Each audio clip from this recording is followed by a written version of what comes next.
Officer and his K-9 found a wounded mother and newborn on a frozen beach. And then everything changed.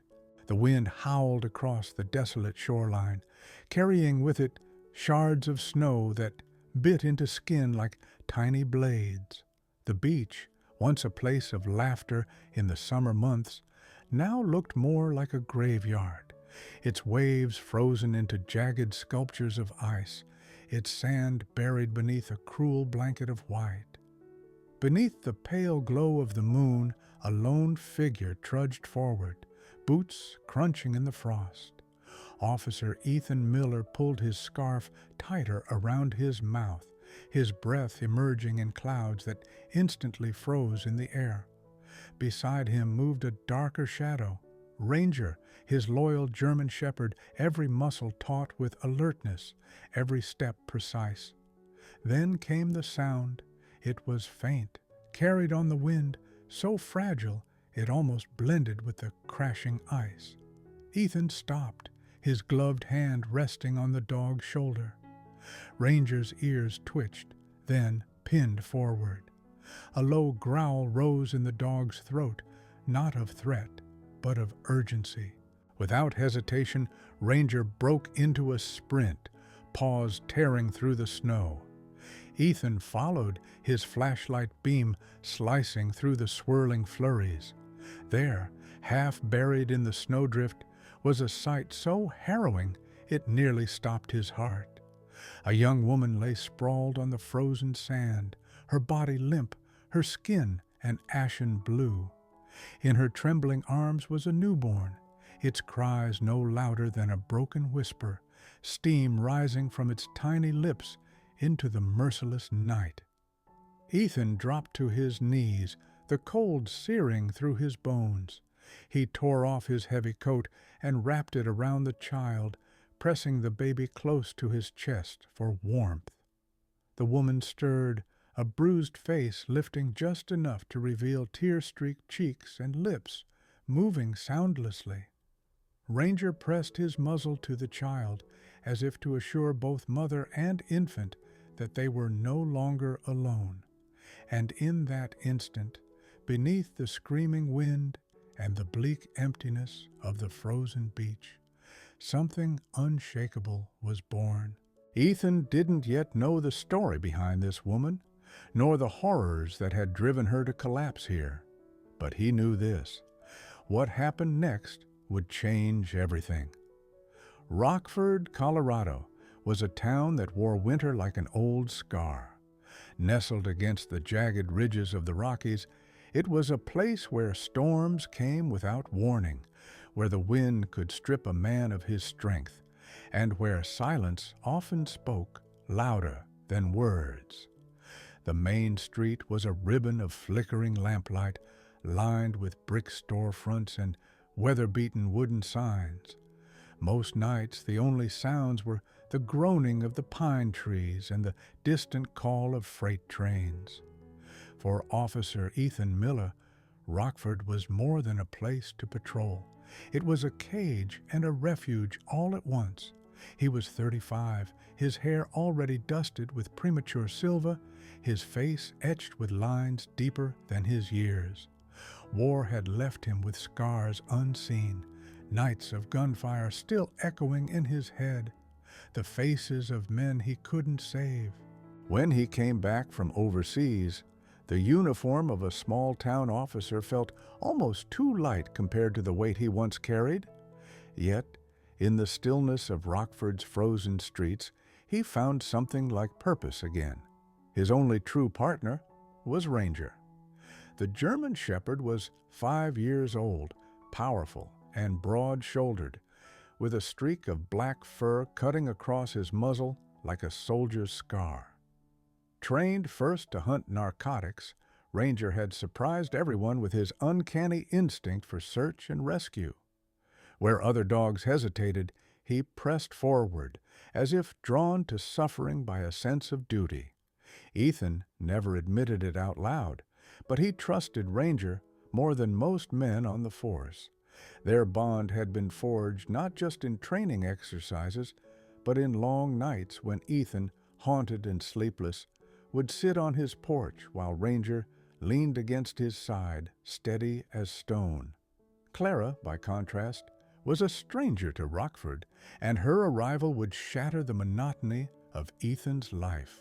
24 years old, she carried the kind of beauty that sorrow carves into a face, delicate features shadowed by fear, eyes that seemed always to be looking for escape. Raised in southern Texas, she had grown up with dreams of steady work and a safe home. Instead, she had been caught in the net of men who preyed on desperation.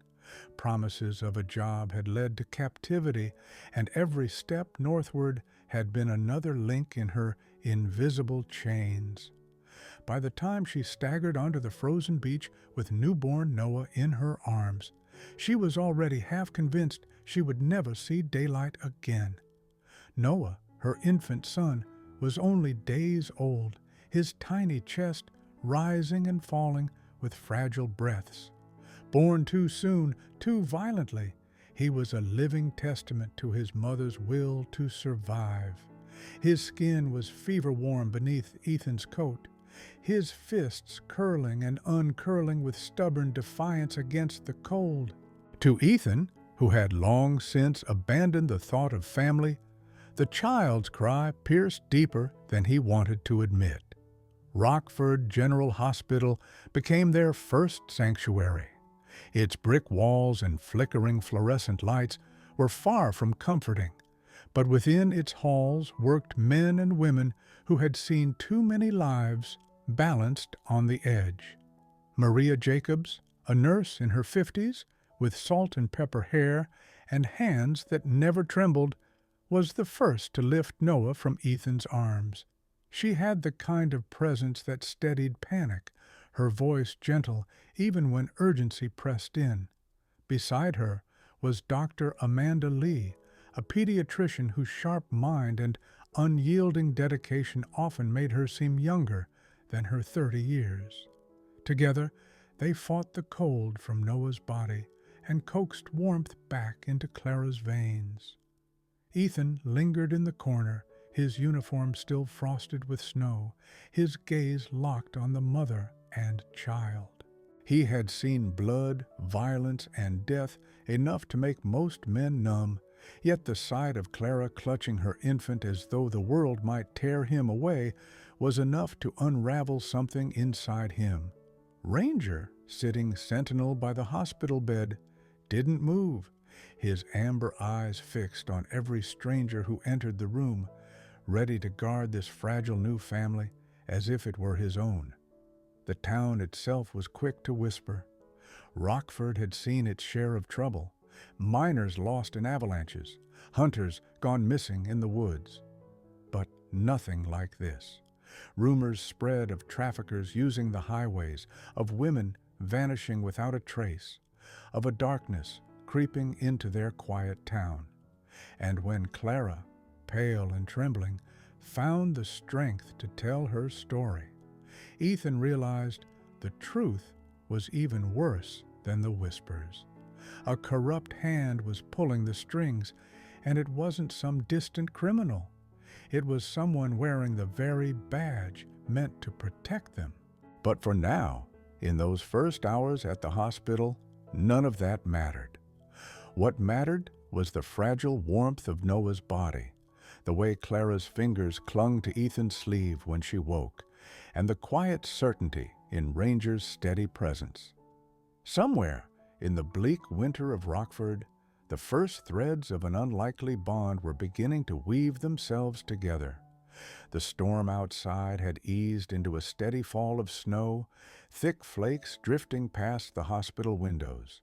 Inside, the world felt muted, every sound softened by the hum of heaters and the rhythmic beeping of monitors. Clara stirred beneath the thin blanket, her face pale, lips dry, but her arms still wrapped protectively around Noah. The newborn's breathing had steadied, a fragile lullaby of survival, and yet Clara's eyes, when they opened, were clouded with dread. Ethan sat in the chair beside her bed, his broad frame slouched, uniform still damp from the night. He hadn't left since carrying her in, and though fatigue tugged at him, his gaze never strayed far from mother and child. Ranger lay stretched across the cold tile floor, head between his paws, ears flicking at every shuffle of footsteps in the hallway. The dog seemed restless, as if he sensed that danger lingered just beyond the sterile walls. Clara's fingers tightened around the edge of the blanket. She turned her head slowly toward Ethan. Her voice was a whisper, hoarse from exhaustion. You found us?" Ethan leaned forward, his voice low and steady. "No, Ranger found you. I just followed his lead." Her eyes flicked to the shepherd, who lifted his head at the sound of his name. For a moment, Clara simply stared, her lips trembling, as if unsure whether to trust what she saw. Then, to Ethan's surprise, she reached out her hand. It shook violently, but she extended it toward Ranger.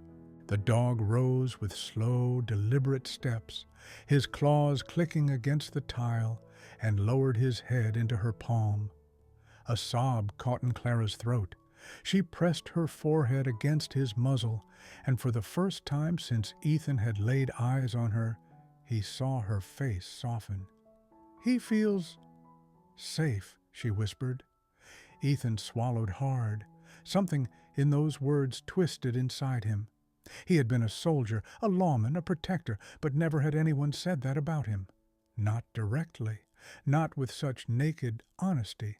Yet this battered young woman, holding her fragile child, had said it of his partner without hesitation. Noah stirred then, a small cry breaking the silence. Clara shifted, wincing as pain rippled through her body, and Ethan instinctively moved to help. He slid an arm behind her back, steadying her as she adjusted the infant in her arms. His hand brushed hers briefly, and he felt how cold her skin still was, how thin the bones seemed beneath it. She looked up at him, startled by his nearness, but didn't pull away. "Why would you stop for us?" she asked after a pause, her voice barely audible. "So many people. They just keep walking." Ethan hesitated. He could have said it was his duty. He could have said it was the law. But those answers felt hollow. Instead, he spoke the truth. "Because I've been left behind before, and I swore I'd never let it happen to someone else if I could help it." For a long time, Clara didn't answer. She simply cradled Noah closer, eyes glistening with unshed tears. Ethan sat back, his words hanging in the air, and Ranger settled once more at their side, as if to seal a silent pact between them. Hours passed in a fragile rhythm.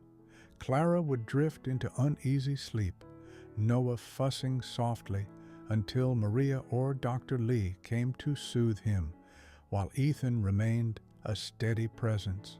At one point, as the first blush of dawn crept through the snow-covered windows, Clara stirred again and found Ethan still there, chin resting against his fist, exhaustion etched deep into his features.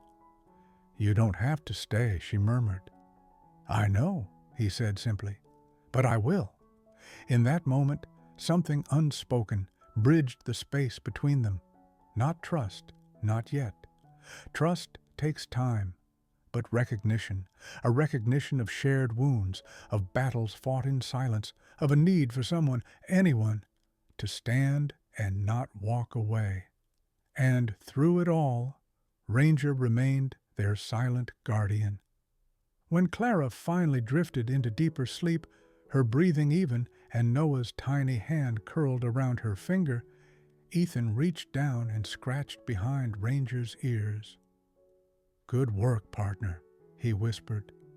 The dog's amber eyes lifted, steady and sure, as if he already knew what Ethan hadn't yet admitted, that this night had bound the three of them together in ways none of them fully understood. The snow outside Rockford General had stopped, leaving behind a brittle silence. Sunlight struggled through heavy clouds, tinting the town in muted gray. Inside, however, the air carried a different kind of heaviness. Clara's body had stabilized. Noah's fever had broken, but the shadows in her eyes remained untouched. Healing flesh was simple. Healing the soul was far more complicated. When Ethan returned to her room that evening, Ranger padding silently beside him, he found Clara sitting upright. Maria had braided her hair into a loose plait. Those stray wisps framed her tired face. She was staring out the window at the horizon, her hand resting lightly on Noah's chest as he slept. Her shoulders stiffened when she heard the door, but when she saw Ethan, her posture softened again. "I need to tell you something," she said, her voice a fragile thread. Ethan pulled a chair closer, lowering himself carefully, giving her time. He didn't push. He knew the cost of words pulled before they were ready. Ranger sat close, his head resting on his paws, but his eyes locked on Clara. She began haltingly, as if each word scraped against raw wounds. "They told me I'd have work, said I could send money home. I was desperate. My mom, she got sick, and we had nothing left. They promised me a job cleaning in Colorado. I thought it was a blessing." Her lips trembled. "But when I got there, they took my phone, locked me in a house. There were others, too, women, some younger than me, some already broken." Her hand gripped the blanket so tightly her knuckles turned white. "They told us we'd be moved like cattle, that someone was waiting to buy." Ethan felt his jaw tighten, anger coiling in his chest. He'd seen evil overseas, men who profited off misery, but hearing it now, so close to home, felt like poison seeping into his veins. He forced his voice to remain steady. "How did you get out?" Clara's eyes glossed with tears, but her voice grew sharper, fueled by the memory. "2 nights ago, the van broke down near the coast. I went into labor. Too soon. They panicked, didn't know what to do. While they argued, I ran. I didn't think, I just ran. I thought maybe the ocean would swallow me before they caught me. I gave birth on the sand." She let out a shuddering breath, a sob breaking through. "I thought Noah would die there, that I would die too." Her words trailed off, and the room filled with the faint beep of the monitor. Ranger rose, crossing the space between them, and pressed his muzzle into her lap. Clara's hands trembled as she stroked his head, tears slipping silently down her cheeks. Ethan leaned forward, his elbows on his knees. He wanted to promise her safety, to swear that no harm would touch her again. But he knew such promises were fragile in a world as cruel as theirs. Instead, he simply said, "You're not alone anymore. Not you. Not Noah."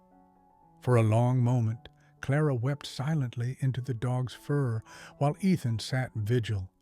It wasn't until she quieted, her breathing uneven but calmer, that she whispered, "I heard one of them. His name was Rick. He said he was friends with the sheriff. Sometimes he wore a badge."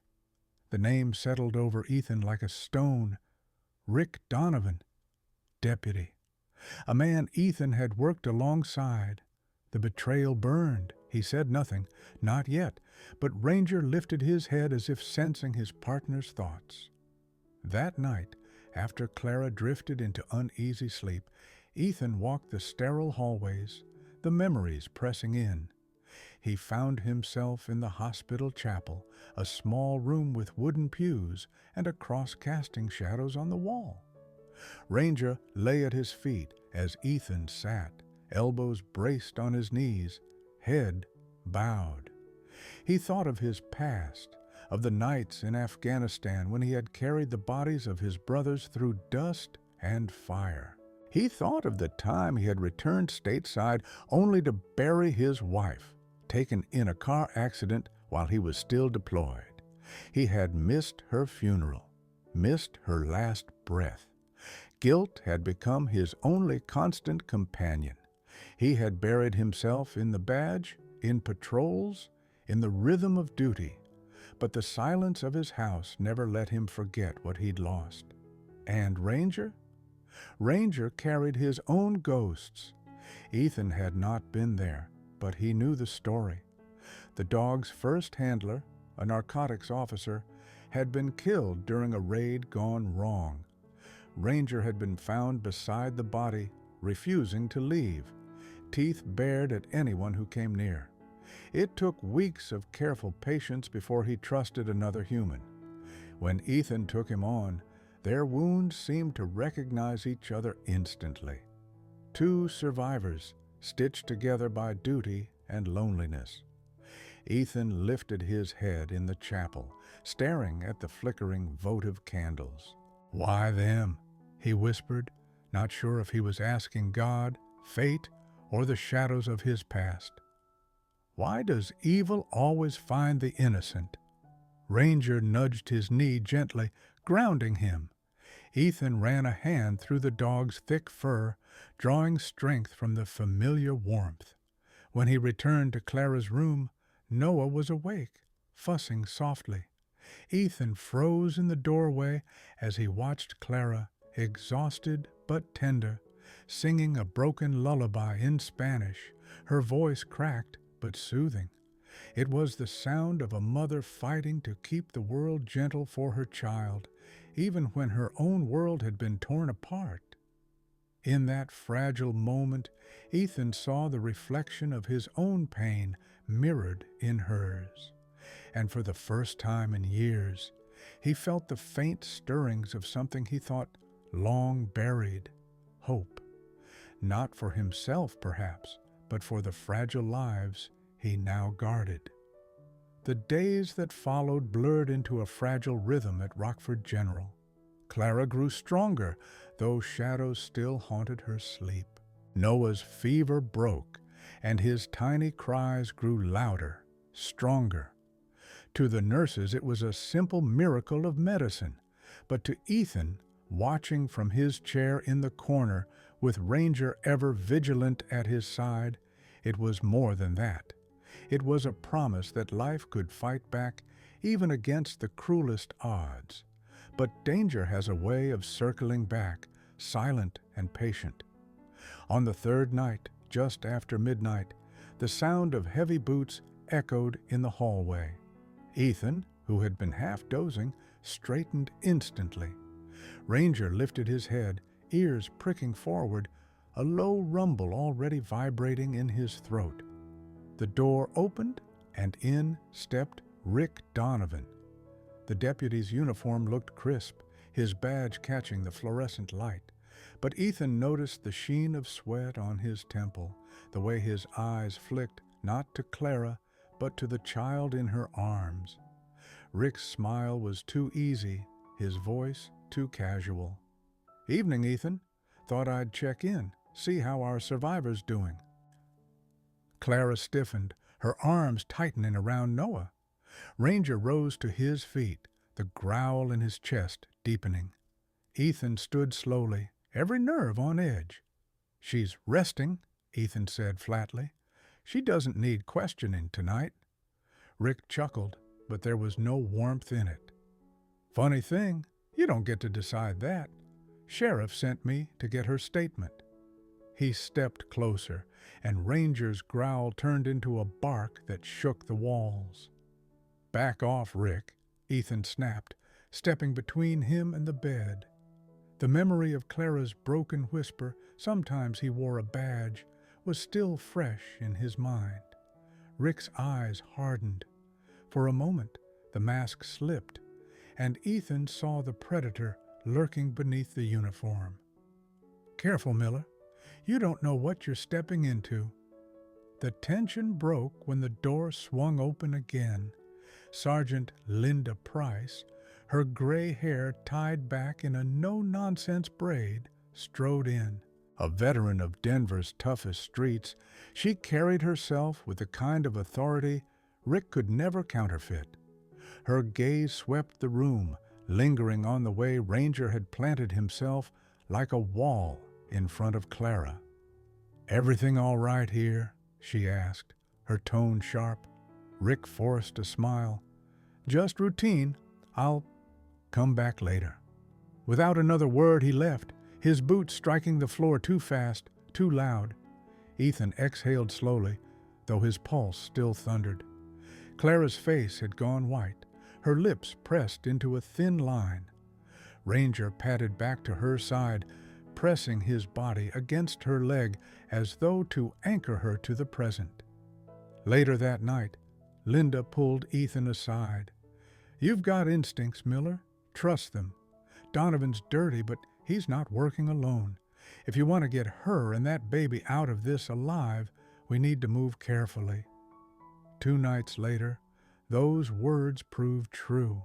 Ethan and Linda drove out with Ranger to investigate a tip about a safe house near the state line. Clara had begged them not to leave her behind, but Ethan insisted she and Noah stay under hospital guard. "I'll be back," he promised, though the weight in his chest made the words feel brittle. The safe house turned out to be an old hunting cabin deep in the woods. The snow crunched beneath their boots as they approached, Ranger's nose low, tail rigid. They found tire tracks half buried, cigarette butts scattered near the porch. The air smelled of gasoline and something sharper, chloroform. Ethan crouched to examine a rope half buried in snow when Ranger's ears snapped forward. A sharp bark split the night just as gunfire tore through the trees. Bullets bit into the cabin walls, sending splinters flying. Ethan dove behind a snowbank, Linda returning fire with practiced precision. Ranger lunged forward, sinking his teeth into the arm of a masked man who had rushed from the shadows. The gun fell, the man howled, and Ethan scrambled up to wrestle him to the ground. Another figure burst from the trees, shotgun raised. Ethan barely had time to react before Ranger released the first man and hurled himself at the second, knocking him backward into the snow. The shotgun fired into the night sky as they tumbled. Linda moved with deadly calm, disarming the first man and pinning him face down. But the forest was alive with more footsteps, 3, maybe 4 men. Ethan's breath came fast, his heart pounding as shadows flickered between the trees. "We're outnumbered," he shouted. Ranger barked furiously, circling back to Ethan's side, his fur bristling, teeth bared. The dog's eyes were sharp, fearless. Ethan felt the surge of adrenaline steady his aim as he raised his weapon. The fight was quick, brutal. 2 men lunged. Ranger met one midair, his jaws clamping down, giving Ethan time to fire and drop the other. Linda moved like a ghost, her years of experience cutting through the chaos. In minutes, the snow was littered with groaning bodies, weapons scattered across the ground. Ethan's chest heaved as silence fell again. Ranger stood at his side, muzzle flecked with blood, his amber eyes glowing in the moonlight. Ethan knelt, gripping the dog's fur. "Good boy," he whispered, the words carrying more weight than any medal he'd ever worn. They had survived the ambush, but Ethan knew this was only the beginning. Rick Donovan wasn't just a corrupt deputy, he was part of something much larger, darker, a network that wouldn't let go easily. And Clara and Noah were still in its sights. The ambush in the woods was only a prelude. By the time Ethan and Linda dragged the captured men back to town, word had already spread through channels darker than the night. The network was on the move, and its next target wasn't a safe house or a warehouse. It was the hospital itself. Ethan's gut twisted when his radio crackled with frantic voices. Shots fired. Unknown men in the parking lot. one of them claiming to be a lawyer demanding custody of Clara. He didn't wait for backup. He and Ranger tore through the icy streets, his truck fishtailing on frozen asphalt. Linda followed close behind in another cruiser, siren wailing. When they burst through the hospital's side entrance, chaos already reigned. Maria was shouting at two armed men in the hallway, her voice trembling but defiant. Behind her, Clara clutched Noah to her chest, her bare feet slipping on the tile as she tried to back away. The so-called lawyer, a tall, sharp-dressed man with eyes like polished steel, had one hand raised in mock reassurance, the other gripping Clara's wrist. Gregory Marsh, the name Ethan had heard whispered as the true master of this trade. "Let her go." Ethan's voice thundered down the corridor, gun leveled, Ranger at his side, hackles raised high. Marsh only smirked, his grip tightening on Clara. "Officer Miller, you're late to the party. This isn't about you. Step aside, and maybe the dog walks out alive." Clara whimpered, Noah crying in her arms. Ranger's growl deepened into something primal, the sound of fury made flesh. Ethan's finger tightened on the trigger, but Marsh dragged Clara closer, pressing her against him like a human shield. "Don't," Marsh hissed. "One wrong move, and she—" He never finished. Ranger lunged, a blur of muscle and fur, teeth flashing. Marsh staggered back as the dog's jaws clamped on his arm. Clara stumbled free, Ethan rushing forward to pull her and Noah behind him. Marsh roared, trying to shake Ranger loose, his gun clattering to the floor. Two more men appeared at the far end of the hall, weapons raised. Ethan shoved Clara toward Maria. "Get them out!" Then he dropped to one knee, firing down the corridor. Glass shattered, bullets ricocheting off metal frames. One man fell, the other ducked for cover. But Marsh was not finished. He drew a knife from his coat, slashing wildly. Ranger yelped as the blade grazed his flank, but he only bit harder, refusing to let go. Blood sprayed across the sterile walls, and Marsh screamed, stumbling into the nurse's station. Papers flew, monitors crashed to the ground. "Ranger!" Ethan's heart wrenched as he saw the streak of red staining the dog's fur. He surged forward, tackling Marsh from behind. They hit the floor hard, the knife skittering away. Ethan's fist connected once, twice, until Marsh went limp beneath him. The hallway rang with silence, broken only by Noah's wails and Ranger's labored panting. Ethan pushed himself up, chest heaving, and dropped beside his partner. His hand shook as he pressed against the wound in Ranger's side, hot blood soaking through his fingers. "Stay with me, boy. Don't you dare leave me now." Ranger's amber eyes lifted to meet his, glassy but fierce. The dog licked Ethan's wrist weakly, as if to say, "I did what I had to." Ethan's throat burned, his vision blurring. He had lost brothers, lost his wife, but he could not, would not, lose this one. Linda burst in then, securing the last gunman, her voice sharp. "We need a medic now." Nurses scrambled, rushing forward with gauze and IV bags. Clara clung to Noah, tears streaming down her face, her body trembling. She looked at Ethan, at the way he cradled Ranger's head against his chest, and her voice broke. "He saved us. He saved my baby." Ethan couldn't speak. His throat was thick with grief and gratitude, his hands slick with blood. He bent his head, whispering fiercely into Ranger's ear. "You're not just a dog. You're my brother. Hold on." The medics pushed him back gently, lifting Ranger onto a gurney. Ethan staggered against the wall, his knees threatening to give way. Clara reached for him, her free hand pressing against his arm. Her touch was trembling, tentative, but steady. For the first time since that frozen beach, Ethan let himself lean into another human's touch. Clara's eyes were wet, her face pale, but in her gaze was something unbreakable: trust. And in that moment, as Ranger disappeared down the corridor surrounded by frantic nurses, Ethan knew this was not the end. It was the turning point. Blood, fear, and sacrifice had bound them together.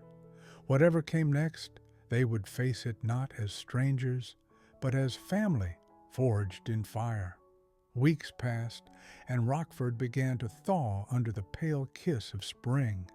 Snowdrifts melted into streams that raced through the gutters, and the trees along Main Street began to show the first fragile buds of green. For most townsfolk, life settled back into its ordinary rhythm. But for Ethan, Clara, Noah, and Ranger, nothing would ever be the same again. Ranger's recovery was slow but steady. The knife wound had been deep, and for days he lay weak in the veterinary ward, his breathing shallow, his body stitched and bandaged. Ethan had barely left his side, sleeping in the corner chair, his hand resting on the shepherd's paw. Each time Ranger opened his eyes, those amber orbs flickering with stubborn fire, Ethan felt hope grow stronger. When the day finally came that Ranger pushed himself up, tail thumping against the floor, the entire staff cheered. Ethan pressed his forehead against his partner's, his voice breaking. "Good boy, you came back." Clara and Noah remained under police protection, but their lives began to settle into a fragile peace.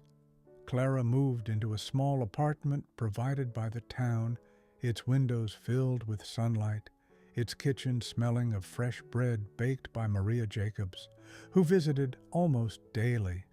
Noah thrived, his cheeks plumping, his cries growing louder, his small fists waving in the air, as if already fighting against the world. For Clara, every smile, every soft coo felt like a miracle she had once believed impossible. Ethan visited often. At first, it was duty that brought him, checking locks, ensuring Clara had what she needed. But soon, it became more than that. Clara found herself waiting for his knock, her heart lifting each time Ranger's paws scratched at the door. Noah seemed to know, too. His tiny hands always reached for Ranger's ears, his laughter bubbling whenever the shepherd pressed his nose against the boy's belly. The bond was seamless, unspoken, as if fate itself had knit them together. When Rick Donovan and Gregory Marsh finally stood trial, the evidence was undeniable.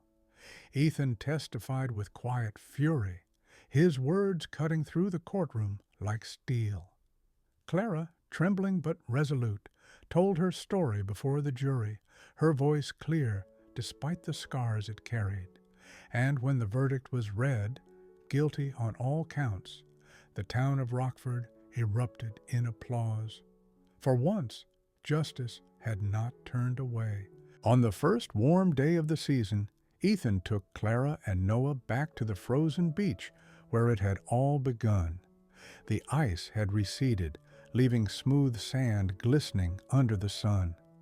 Clara stood barefoot at the shoreline, Noah in her arms, his tiny fingers grasping the breeze. Ethan stood beside her, Ranger pressed against his leg, his fur gleaming in the light. Clara's eyes filled with tears, but this time they were not of fear. She looked at Ethan, her voice soft but steady. "I thought this place would always mean death, but now it feels like life began here."